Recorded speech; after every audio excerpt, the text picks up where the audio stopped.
future for people in Wales.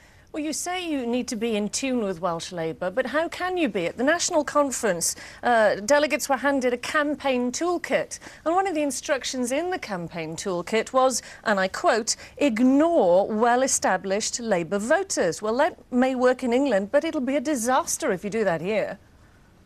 Well, I think that's rather a caricature of what it said. Well, it said we need to win. It says it very bluntly. There's a bullet point, ignore well-established Labour voters.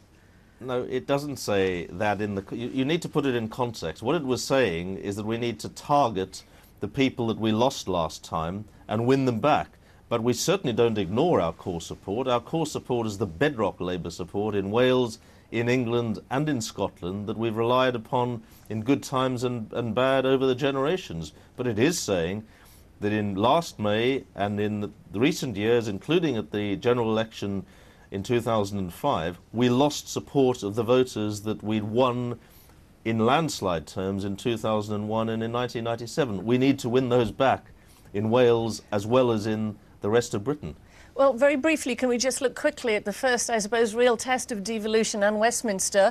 The first attempt to get powers to pass new laws for the Assembly is going through now on environmental protection, the so-called LCOs, Legislative Competence Order, and already we're hearing grumblings and mutterings that Whitehall civil servants are stymieing this against Assembly civil servants. As I think my aides have told you, this is nonsense. It's a story in the Welsh press which ITV Wales shouldn't be bothering with, frankly. Well, a lot of Assembly members are taking it very seriously and are talking it on the floor. They should stop taking it seriously. There's always a process of getting the detail right and working out the detail. It's been going on for years under devolution. There's not an argument. There's a question of just getting the detail right so that it actually is capable of being passed in Parliament. OK, Peter Hain, we'll have to leave it there for the moment. Pleasure.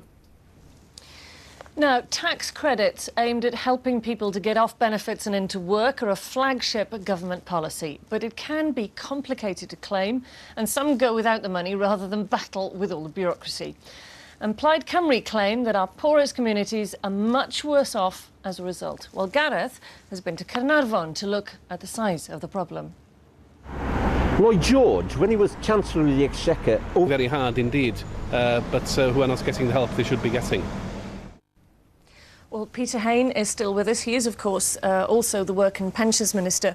We hear there about the difficulties with the tax credit system. One of the women in that report there who is claiming tax credits had 12 letters on one day, all telling her something entirely different.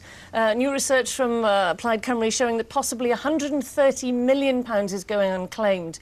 The system just doesn't work, does it? It's so complicated, people aren't getting what they should. Well, there are administrative problems, and that one's a particularly graphic example. And I'm happy to own up and say the system got it wrong. So can you make the system work? That's the whole point. Well, the system's working pretty well. Pension credit, child tax credit, working tax credit reaches around 80% of those that it's directed at. Do you regard £130 million going unclaimed as the system actually working? I'm not sure about that figure.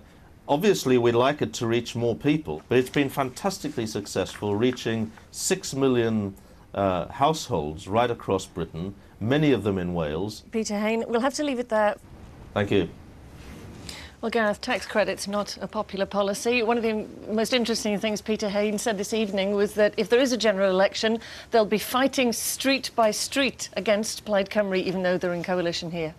Yes, they've got to fight on two fronts. Of course, they've got to win Tory seats as well, as he's mentioned, Cardiff North. But the real problem is, you know, what's happening in Cardiff Bay, because they've obviously going to have to keep the coalition together, but the more they attack Plaid Cymru, the more strains it's going to put on that. So it is, you know, going to be a very, very difficult period politically for both Labour and Plaid Cymru. It certainly is, absolutely. Well, that's all from Waterfront for this week. At the end of Gordon Brown's first Labour Party conference as Prime Minister, we're still not really any the wiser over whether we'll have a general election. Let's see what happens next week.